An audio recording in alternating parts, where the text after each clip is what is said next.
Well, now, what I want to do is have a mutual brain-picking session. And I'm going to start the ball rolling by saying why I, as a philosopher, am interested in many things that you are all probably interested in professionally.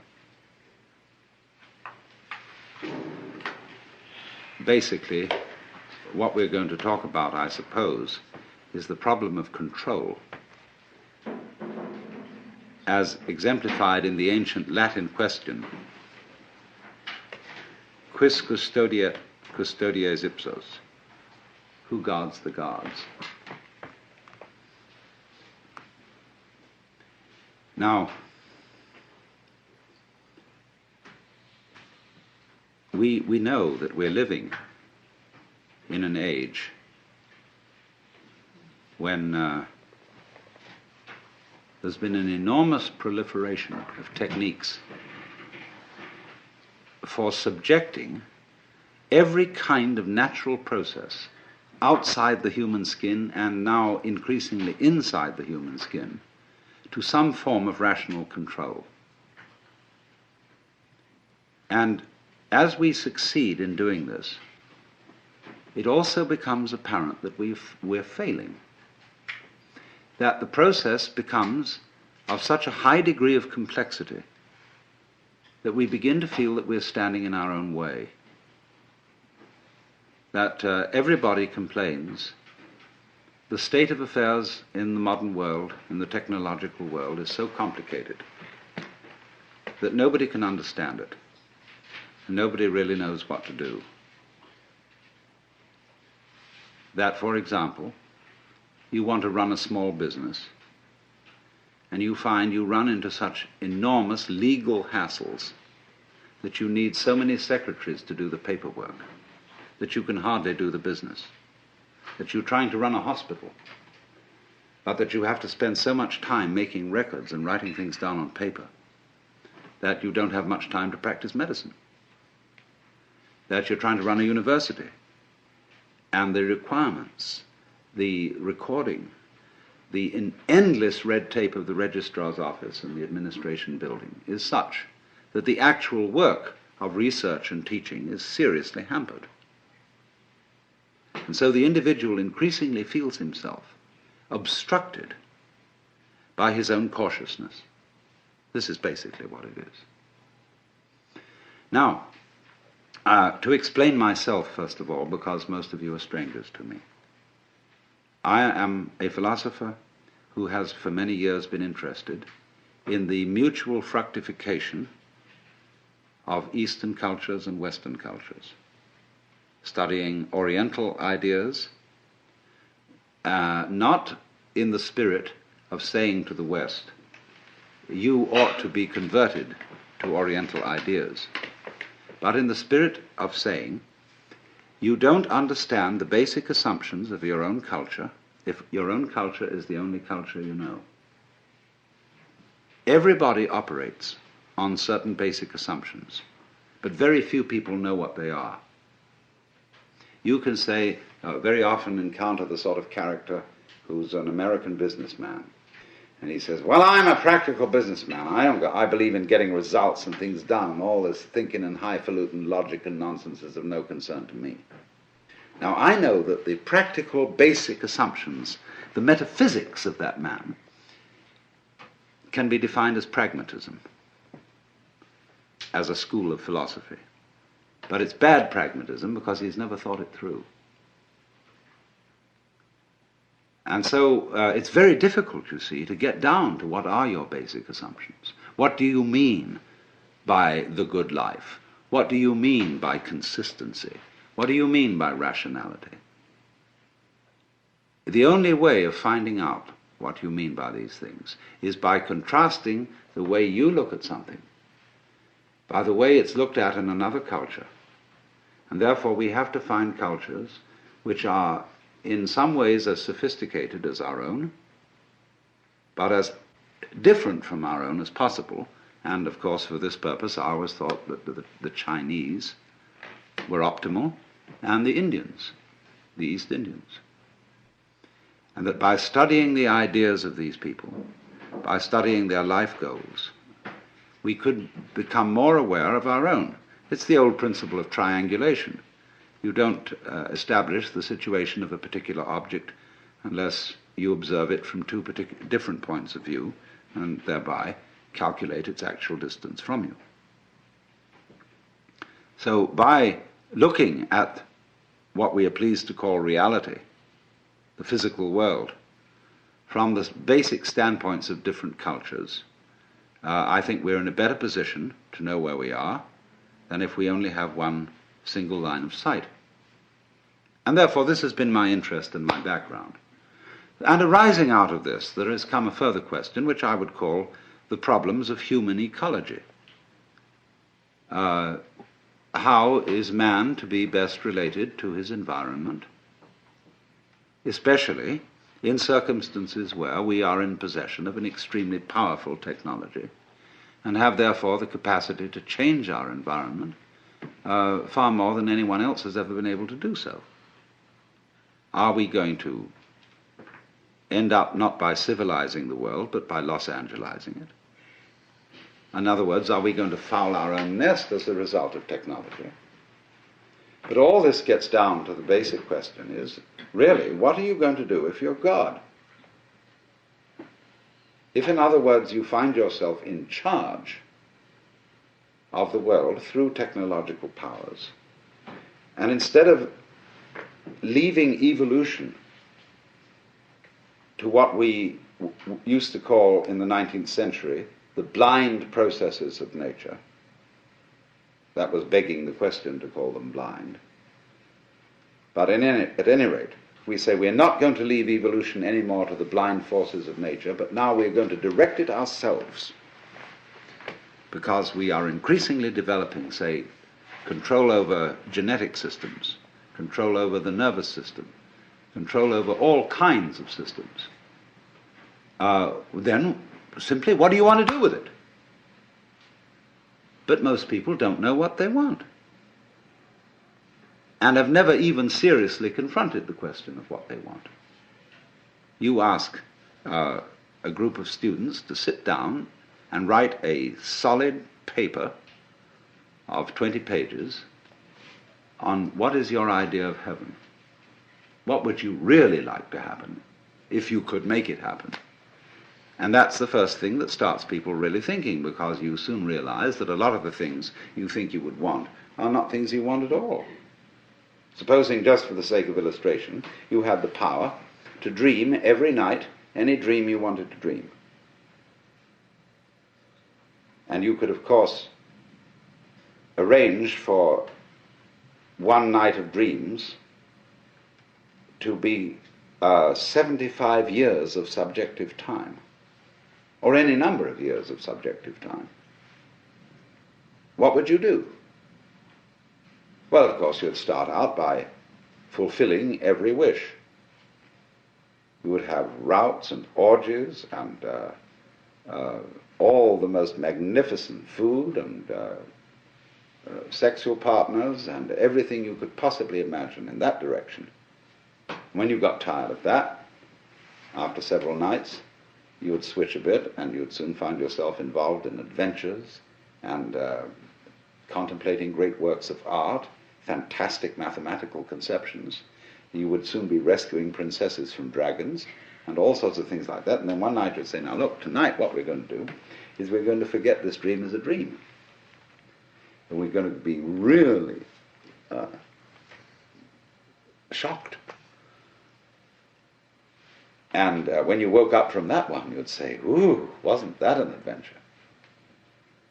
Then you would think more and more far-out ways to get involved and let go of control, knowing that you'd always come back to center in the end. But while you were involved in the dream, you wouldn't know you were going to come back to center, be in control. And so eventually you'd be dreaming a dream in which you found yourselves all sitting around in this room, listening to me talking, all involved with the particular life problems which you have. And maybe that's what you're doing.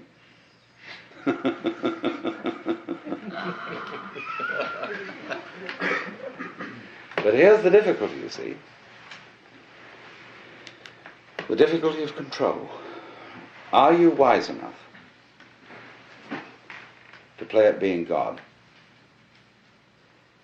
And to understand what that question means, we've got to go back to metaphysical assumptions underlying Western common sense. And whether you are a Jew or a Christian or an agnostic or an atheist, you are not uninfluenced by the whole tradition of Western culture, the models of the universe which it has employed, which influence our very language, the structure of our thought, the very constitution of logic, which are going into, say, computers. The Western model of the universe is political and engineering or architectural. It is natural for a child to ask its mother, "How was I made?" It would be inconceivable for a Chinese child to ask, "How was I made?" It might ask, "How was I grown?" or "How did I grow?" but not "How was I made?" as if I were an artifact, something put together, something which is a construct. But all Western thought is based on the idea that the universe is a construct. And even when we got rid of the idea of the constructor, the personal God, we continued to think of the world in terms of a machine, in terms, say, of Newtonian mechanics, and later in terms of what we call quantum mechanics, although I find it rather difficult to understand how quantum theory is in any sense mechanics. It's much more like organics, which is to me a different concept. However, that may be. It has percolated, you see, into the roots of our common sense that the world is a construct, is an artifact.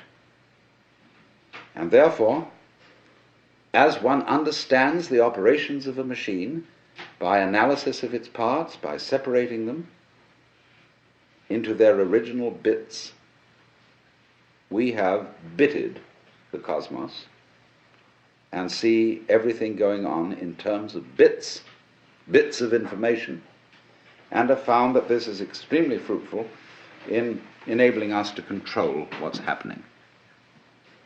After all, the whole of Western technology is the result of bitting. Let's suppose, you want to eat a chicken. You can't eat the whole chicken at once. You have to bite it. You have to reduce it to bits. But you don't get a cut-up fryer out of an egg. It doesn't come that way. So what has happened is this, that we don't know the origins of all this. It's maybe go back thousands of years. The way we develop the art of thinking, which is essentially calculus, is this. The universe as it comes in nature, the physical universe, is something like a Rorschach plot. It's all wiggles.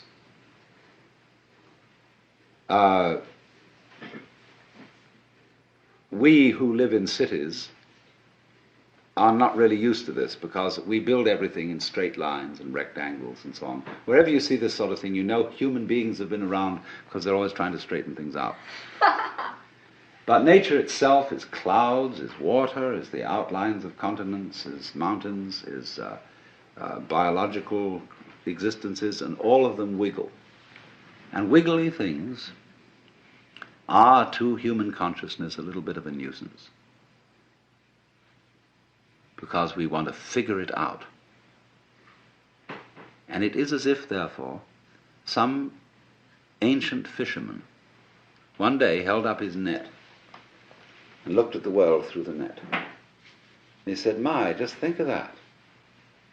There I can see the view, and it's one, and that peak of that mountain is 1, 2, 3, 4, 5, 6 holes across. And the base is 1, 2, 3, 4, 5 holes down. Now I've got its number. See? And so the lines of latitude and longitude, the lines of celestial and terrestrial latitude and longitude, the whole idea of a matrix, of a looking at things through graph, paper printed on cellophane, is the basic idea of measurement. This is the way we calculate. We break down the wiggliness of the world into comprehensible, countable, geometrical units, and thereby figure it and construct it in those terms. And this is so successful up to a point that we can, of course, come to imagine that this is the way the physical world really is. Discrete, discontinuous, full of points. In fact, a mechanism. But I want to just put into your mind the notion that this may be the prejudice of a certain personality type. You see, in the history of philosophy and poetry and art, we always find the interchange of two personality types, which I call prickles and goo. The prickly people are advocates of intellectual porcupinism. They want a rigor. They want precise statistics. And they have a certain clipped attitude in their voices. And you know this very well in academic circles, where there are people who are always edgy like that. And they accuse other people of being disgustingly vague and miasmic and mystical. But the vague, miasmic, and mystical people accuse the prickly people of being mere skeletons with no flesh on their bones. And they say to you, you just rattle. You're not really a human being. You know the words, but you don't know the music. And so, therefore, if you belong to the prickly type, you hope that the ultimate constituent of matter is particles. If you belong to the gooey type, you hope it's waves. If you are prickly, you're a classicist. And if you're gooey, you're a romanticist. And going back into medieval philosophy, if you're prickly, you're a nominalist. If you're gooey, you're a realist. And so it goes. But we know very well that this natural universe is neither prickles nor goo exclusively. It's gooey prickles and prickly goo. And you see, it all depends on your level of magnification. If you've got your magnification on something so that the focus is clear, you've got a prickly point of view. You've got structure, shape, clearly outlined, sharply defined. When you're a little out of focus, it's going to go bleh, and you've got goo.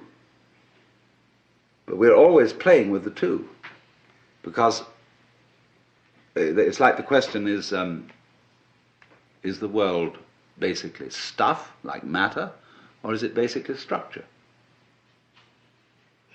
Well, we find out, of course, today that in science we don't consider the idea of matter, of there being some sort of stuff, because supposing you wanted to describe stuff,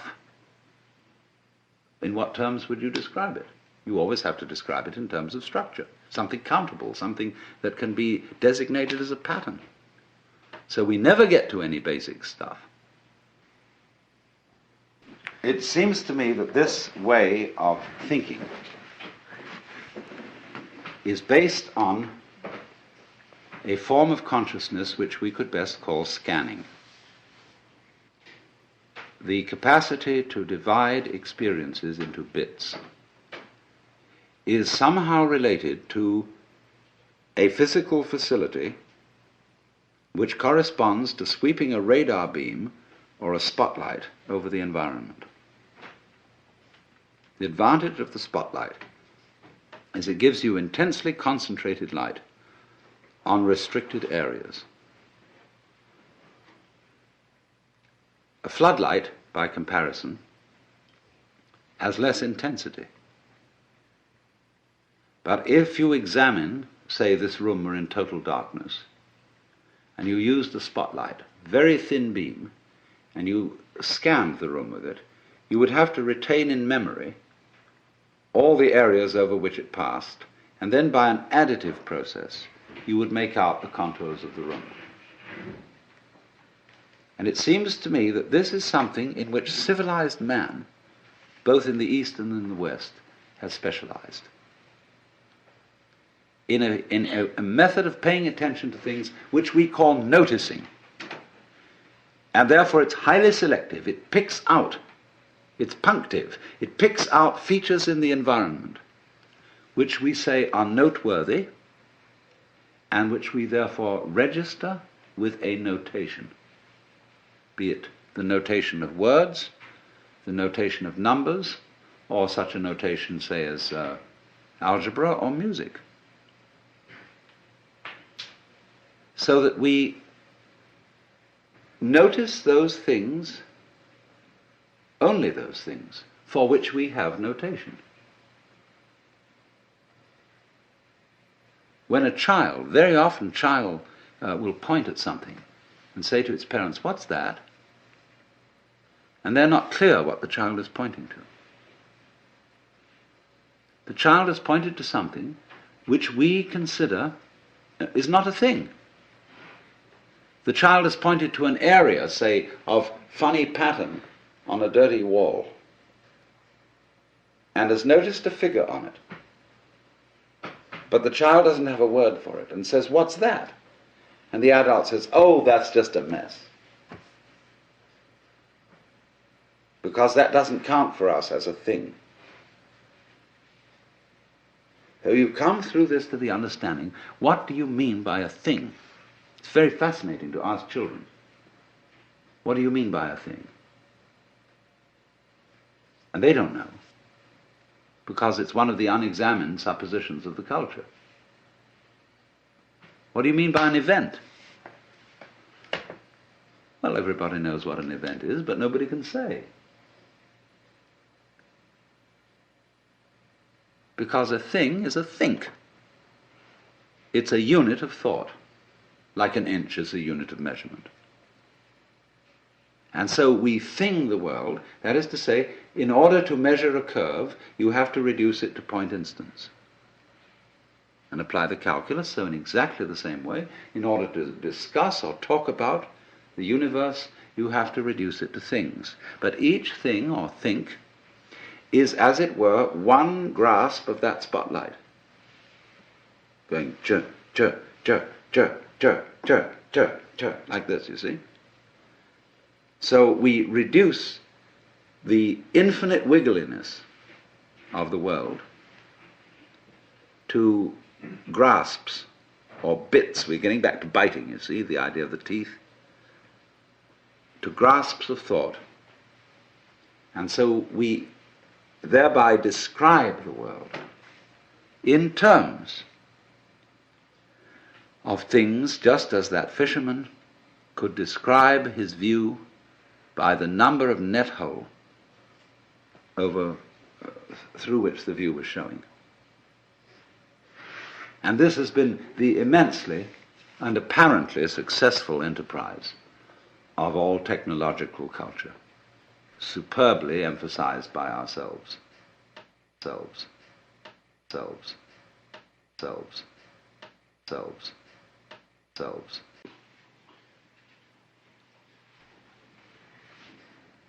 The Western model of the universe is political and engineering or architectural.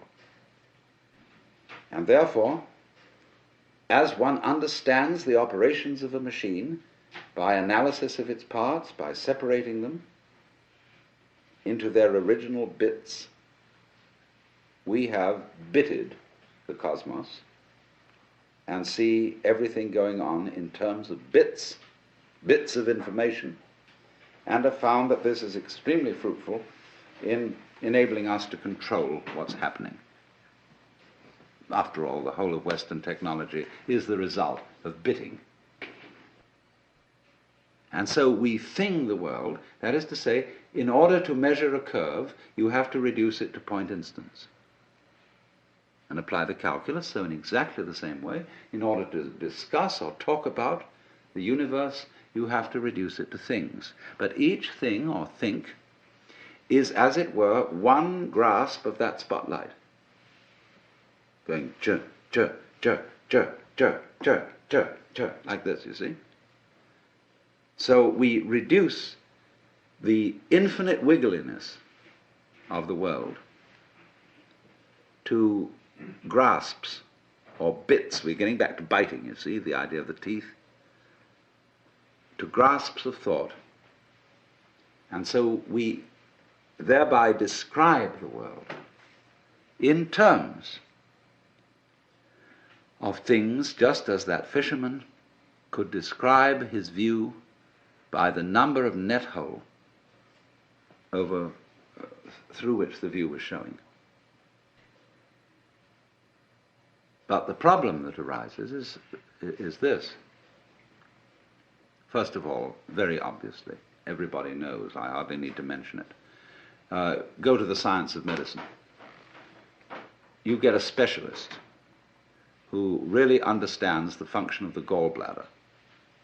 And he's studied gallbladders ad infinitum, and he really thinks he knows all about it. But whenever he looks at a human being, he sees him in terms of gallbladder. And so if he operates on the gallbladder, he may do so very knowledgeably about that particular area of the organism, but he does not foresee the unpredictable effects of this operation in other connected areas, because the human being's gallbladder is not a thing in the same way as a spark plug in a car can be extracted and a new one replaced. Because the system isn't the same. There is a fundamental difference between a mechanism and an organism which can be described operationally. Mechanism is assembled. You add this bit to that bit to that bit to that bit. But an organism grows. That is to say, when you watch in a microscope a solution in which crystals are forming, you don't see this thing of little bits coming in, joining each other and finally making up a shape. You see a solution where, well, it's like when you watch a photographic plate developing. Where suddenly the whole area which you're watching seems to organize itself, to develop, to make sense. Moving from the relatively simple and gooey to the relatively structured and prickly.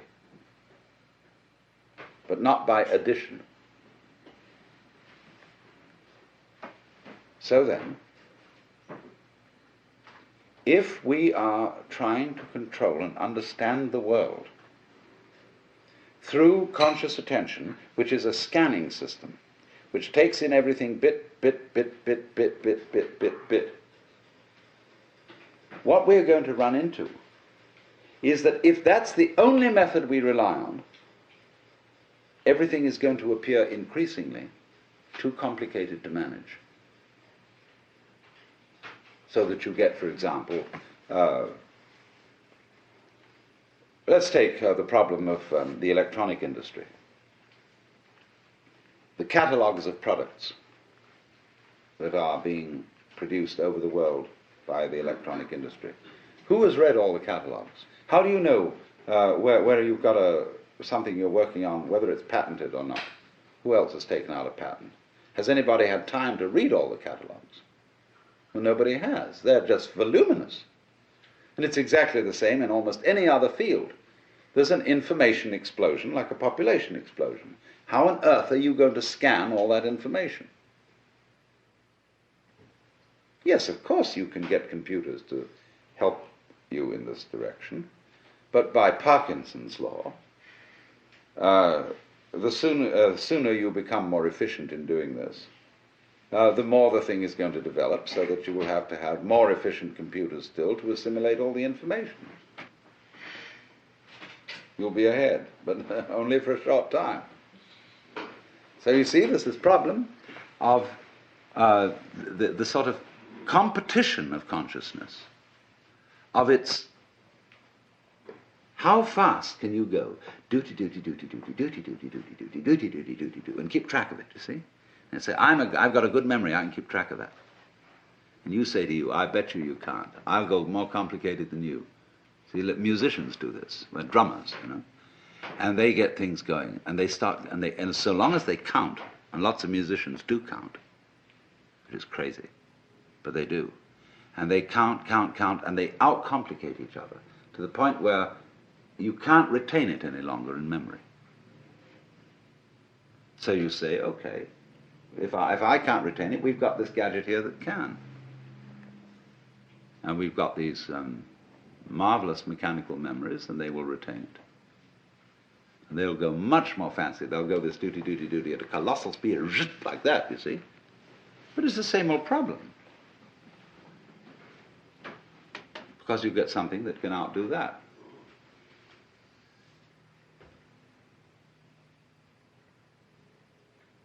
So we end up asking,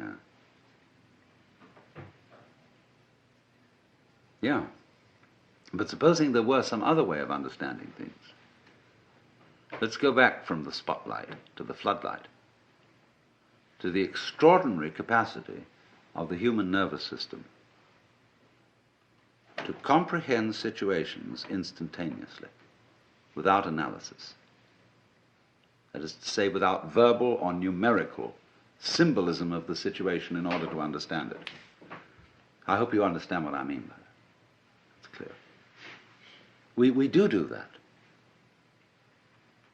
We have this curious ability of pattern recognition, which the mechanical systems have only in a very primitive way. Xerox have put out a machine which recognizes figures written in almost anyone's handwriting, provided their handwriting is fairly grade school and normal. But a computer has a terrible time trying to recognize the letter A when it's printed in, say, sans serif, Gothic,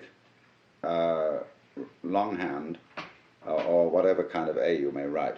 The human recognizes instantly this pattern, but the computer is still at a disadvantage here. It seems to lack a kind of capacity I would call field organization, because it's all punctive, it's digital. It is like a newspaper photograph, you know, which when you look at it under a microscope is all dots. Now, so the problem is this.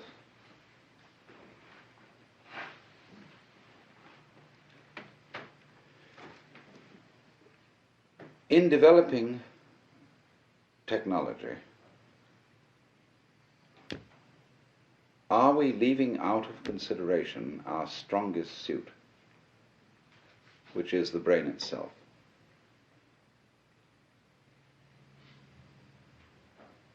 See, we are at a situation where the brain is still not really worked out by even the most competent neurologists.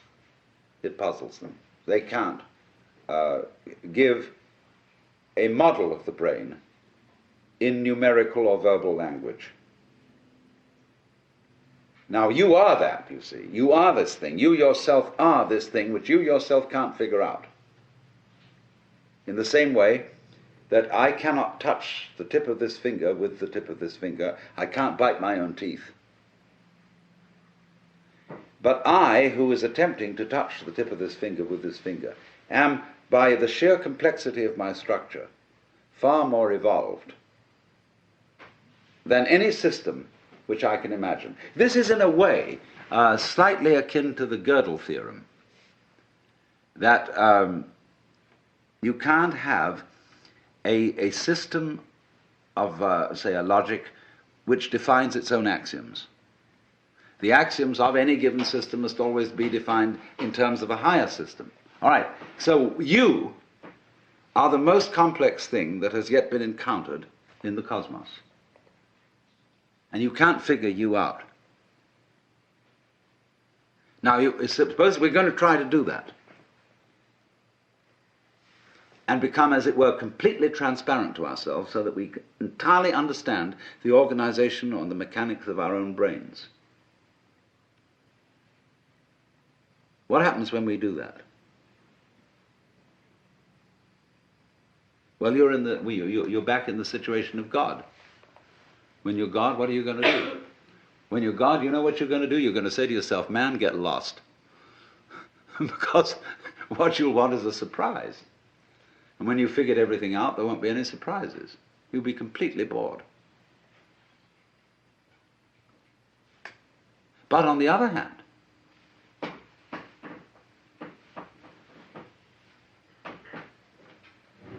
a person, I would say, who is really functioning completely is basically a person who trusts his own brains and permits his brain to operate at a more optimal level. In other words, he knows how to think things out, but he makes his best discoveries without thinking. In other words, you all know very well the processes of creative invention. You've got a problem, you think it over, and you can't find out any answer to it because the digital system of thinking is too simple, too clumsy to deal with it. It's more complex. There are more variables than can be kept in mind at one time. So you say, I'll sleep on it.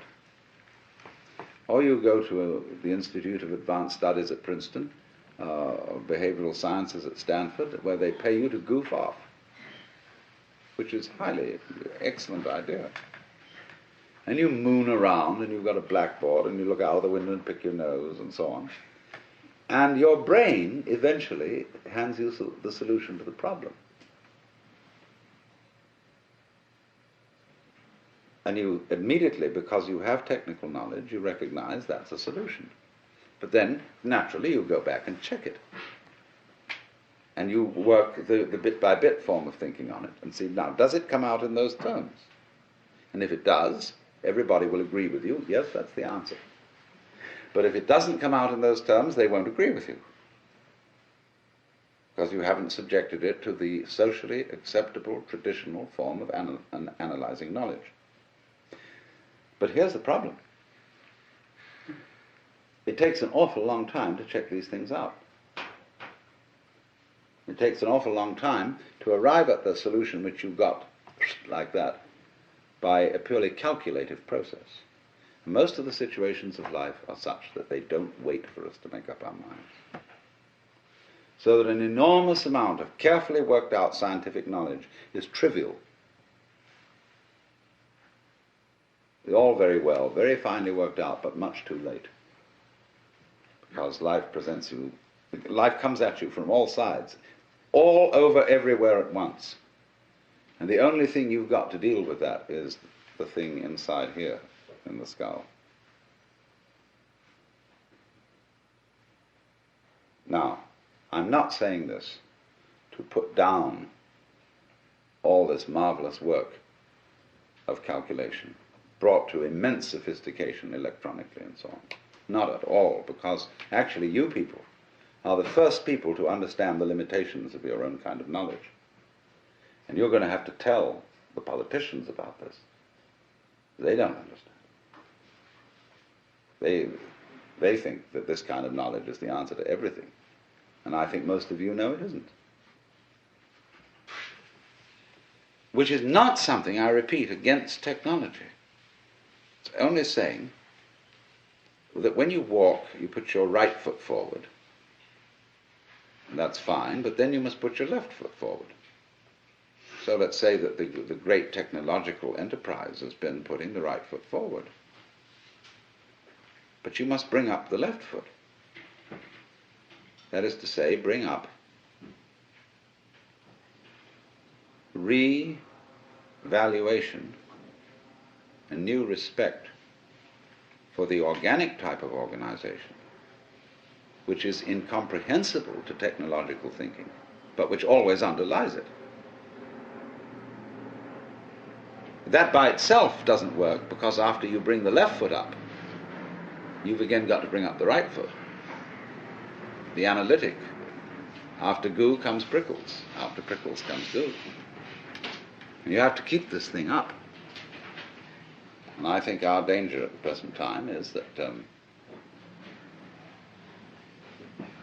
we are so heady, so delighted with the results of prickles, that we've got to let back a little bit of goo into the system. Well, now, what we've got to try and do is, I think, to work out a way of making the brain itself more efficient. And this is the thing that civilized education has neglected. Lynn White, to quote him again, used to say that the academic world today only values three kinds of intelligence: verbal intelligence, mnemonic intelligence, in other words, good at remembering, and computational intelligence. He said it entirely neglects kinesthetic intelligence, social intelligence, and he had at least 7 kinds of intelligence. I forget what they all were. But it is this extraordinary capacity of the neural organization, say, to engage in pattern recognition and in solving instantly certain complex problems without knowing how it does it. The trouble is, when you do something you don't know how to do, you've got a non-repeatable experiment, in a certain sense. In other words, you can't explain to someone else how to put it together. But you can do it like you can open and close your hand without any knowledge of physiology. Do it every time. Whoops, I don't know how I do it. I just do it, you see.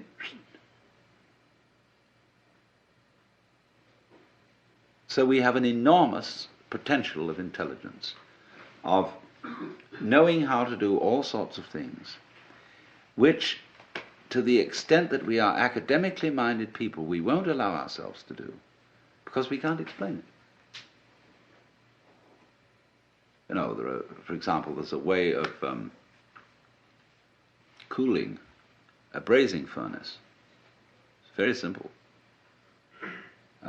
But engineers say it's theoretically impossible. It can't happen. It's like bees can't fly by the laws of aerodynamics, but they do.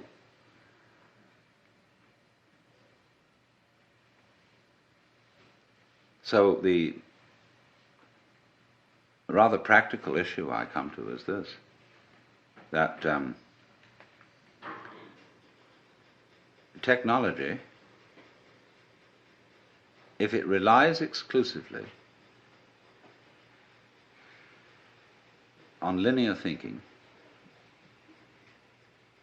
is going to destroy the environment.